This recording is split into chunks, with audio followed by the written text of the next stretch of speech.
The Bee and the Rose. Once upon a time, there was a bumblebee who loved a flower. This was not so unusual, as bees often fall in love with the flowers in their gardens.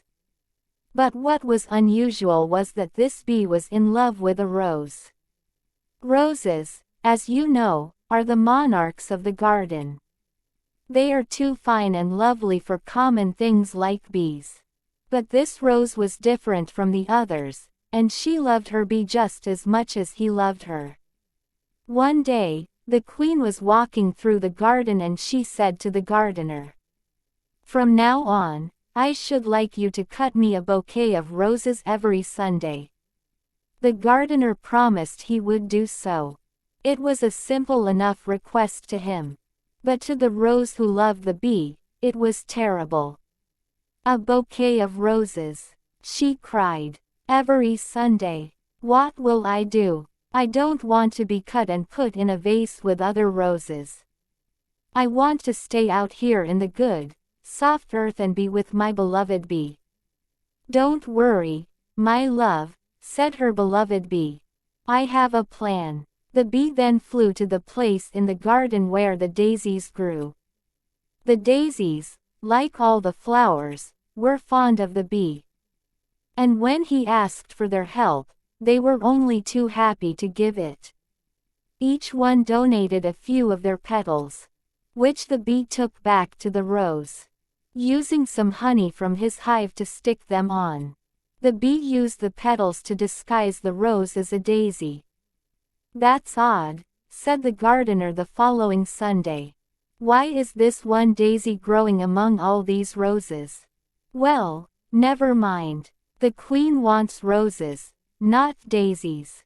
So, the gardener cut the queen her bouquet of roses, but left our rose safely behind. It worked, my love. The gardener thinks I'm a daisy. Then he is truly a great fool. Even through those daisy petals, your beauty shines like the sun.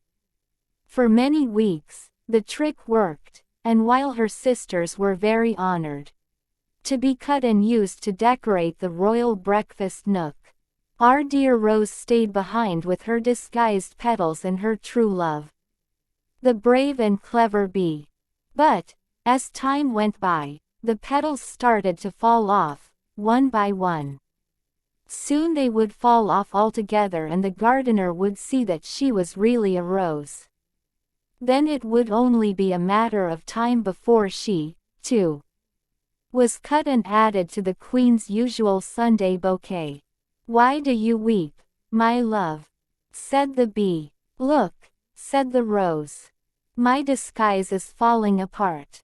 And you can't keep dressing me as a daisy forever. It's hopeless, my love." "Nothing is hopeless where there is love," said the bee. And, before the startled eyes of the rose, the bee transformed into a beautiful fairy. "I'm sorry to deceive you," said the fairy.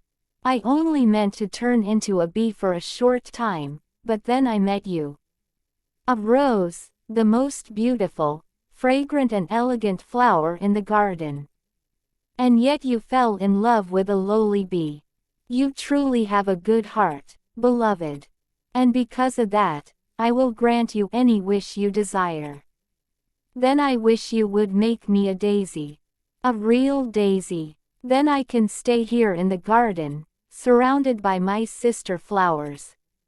And the gardener will never cut me for the queen's bouquet. Are you sure? It would mean giving up your life as a rose. I would rather be a daisy, if it means I can be free and happy. And if it means you will with me. Stay, always," promised the fairy. And the rose did become a daisy. And she lived among the other daisies in the royal garden. And the fairy turned back into a bee so that they could be together just as they were before. Now, you might think that it's better to be a rose than a daisy. You might also think that, given the choice, you'd rather be a fairy than a bee. But, I think, if you really thought about it, you'd realize that the one thing you want to be most of all is happy. you.